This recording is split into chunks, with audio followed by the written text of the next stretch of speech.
Hi everyone. I cannot tell you how much gratitude I have at the fact that not only we were going to be joining you for Pesach this year and we're all going to be together in shul, but on a personal level over the journey that I and my family and to a large degree the whole community has been through over the last month, that you're going to have the opportunity to share it all in shul together this Yontif. Even though I suppose it's my role as the rabbi to consistently encourage you to come to shul and be part of the community, I'd just like to highlight one of the small lessons that I learned during my time over the last month. I will be speaking on first day Pesach on Sunday morning at around 11ish, just trying to give you some of the ideas and insights that I went through and that came to me over the course of this period.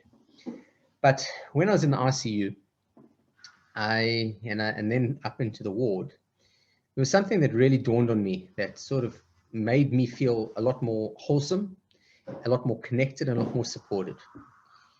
And the ICU in general and of the neurosurgical ward in particular is quite a scary place.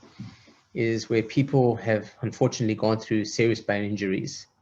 Many of them are on life support. Many of them will not regain consciousness. And what you had there around people was, who cared about them? And as I started being able to walk, you walk through the wards, and some people didn't have anything. They were literally there by themselves. And then you had other people who had friends, and even some people who had family. But that's pretty much it. Small groups of family. And I can't tell you the sense of gratitude that I had of having a community behind me. And the concept of community, which is something which is so foreign to the modern mind, because community, like family, takes an enormous amount of investment. If you want to live an easy life, don't have kids, get married, travel the world, save the school fees, and you can have a fantastic existence. But there are going to be times through that existence where you're going to be very alone because you haven't invested in the future. And so that's one of the benefits of having a family. We forfeit and sacrifice so many pleasures and luxuries that we're going to have because we invest in the next generation. And one of the dividends, not the soul, but one of the dividends is that we are always connected. And at our times of our darkness, we feel that we are carried and loved by others. And the same goes true for community. Community that I speak of is not necessarily the religious community. I'm not talking about a level of observance. I'm talking about feeling part of something much bigger than yourself.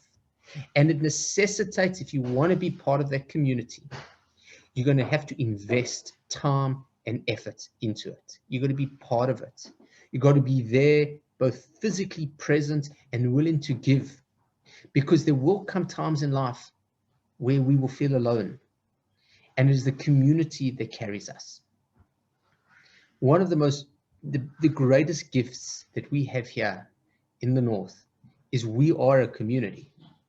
So many parts of the world that you go to, they've got shuls and they've got schools and they have clubs, but they don't have community. And that is such a gift that we have here. And I benefited from it. And yes, I am the rabbi, and I suppose my whole life is invested in community. But I know so many of you that have been through similar circumstances understand the value of community. Pesach is the time where we went from being a family. When we went down to Egypt, we were just a family. And when we left, we were a community. We were a nation. And that's what we've got to pass on to our children. So be part of the community. Rock up. First day Yom Tov is a Sunday. We all have off work, except for me. We all have an opportunity to come and be part of a community. To be part of the community. Wishing you and all your families Chag Kasher V'Sameach.